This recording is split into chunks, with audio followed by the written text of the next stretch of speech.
Early symptoms of cancer అంటే cancer వచ్చినప్పుడు early స్టేజెస్లో దాని యొక్క సిమ్టమ్స్ ఎట్లా ఉంటే పేషెంట్కి ఎట్లాంటి కంప్లైంట్స్ ఉంటాయి. పెయిన్ ఉంటేనే క్యాన్సర్ అనుకుంటారు, కానీ ఎర్లీ స్టేజెస్ ఆఫ్ క్యాన్సర్ చాలాసార్లు పెయిన్ ఉండదు.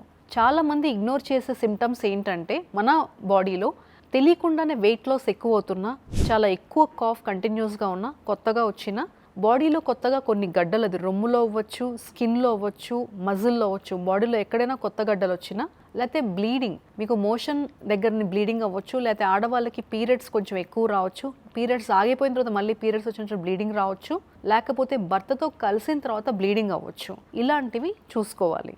లేదా మీ ఒంటి మీద ఎక్కడైనా అల్సర్స్ హీల్ అవ్వట్లేదు, అది నోట్లో అవ్వచ్చు, స్కిన్ మీద అవ్వచ్చు, ఎక్కడైనా అవ్వచ్చు. ఒక అల్సర్ ఫామ్ అయ్యి అది తగ్గట్లేదా, లేకపోతే మీకు మింగుతుంటే ఏమన్నా ఆహారం తింటున్నప్పుడు ఇబ్బందిగా ఉందా, పొట్ట ఉబ్బరం చాలా ఎక్కువ అనిపించడం కానీ, లేకపోతే ఎసిడిటీ చాలా ఎక్కువగా ఉండటం కానీ, ఇవి నార్మల్ సైన్స్ అని అందరూ వదిలేస్తారు. కానీ ఈ నార్మల్ సైన్స్లా ఉండేవే మనకి early stages of cancer symptoms అనమాట. ఇవి కొత్తగా వచ్చినా లేకపోతే కంటిన్యూస్గా ఉంటున్నా చాలా డేంజరస్.